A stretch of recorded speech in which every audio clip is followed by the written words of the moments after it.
નમસ્કાર ખેડૂત મિત્રો, ખેડૂત પ્રયાસ ચેનલમાં આપનું સ્વાગત છે। આજે તારીખ 13 એપ્રિલ 2023 બપોરના મહત્વના હવામાન સમાચાર ચેનલમાં નવા આવો તો સબસ્ક્રાઇબ કરી લેજો। અમદાવાદમાં હીટવેવની આગાહી, સૌરાષ્ટ્ર અને દક્ષિણ ગુજરાતમાં માવઠાની આગાહી। ગુજરાત અને ખાસ કરીને અમદાવાદમાં લોકોને હીટવેવની અસર વર્તાઈ રહી છે। દિવસે દિવસે ગુજરાતમાં સતત ગરમીનું જોર વધવા લાગ્યું છે। પારો 40 ડિગ્રીને પાર પહોંચી ગયો છે, જેમાં અમદાવાદ સહિતના ભાગોમાં તાપમાન 41 ડિગ્રી નોંધાયું હતું। આજે રાજ્યના 5 જિલ્લાઓમાં વરસાદ થવાની સંભાવના હવામાન વિભાગે વ્યક્ત કરી રહ્યું છે।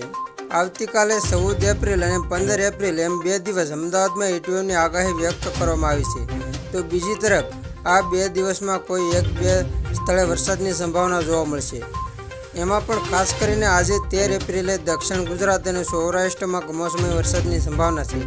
રાજ્યમાં કમોસમી વરસાદનું જોર ઘટ્યું છે, આમ છતાં એપ્રિલ માસમાં માવઠા થવાની સંભાવના વ્યક્ત કરવામાં આવી રહી છે, જેમાં આજે પણ રાજ્યના દક્ષિણ ગુજરાત અને સૌરાષ્ટ્રના ભાગોમાં વરસાદ થવાની સંભાવના છે, જેમાં કેટલાક ઠેકાણે ગાજવી સાથે હળવો વરસાદ થવાની વકી છે। માવઠાની સંભાવનાની વચ્ચે ગરમીનું જોર પણ વધી રહ્યું છે।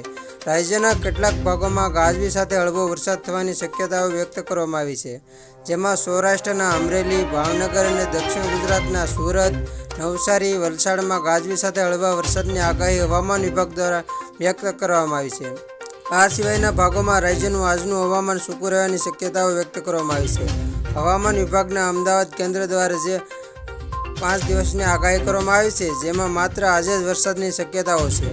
આ સિવાય 17મી એપ્રિલની સવાર સુધી હવામાન સૂકું રહેવાની શક્યતાઓ વ્યક્ત કરવામાં આવી છે। તો ખેડૂત મિત્રો, આ હતા બપોરના મહત્વના હવામાન સમાચાર। ફરી વખત મળશું નવી અપડેટ સાથે। ત્યાં સુધી જોતા રહેજો ખેડૂત પ્રયાસ યુટ્યુબ ચેનલ।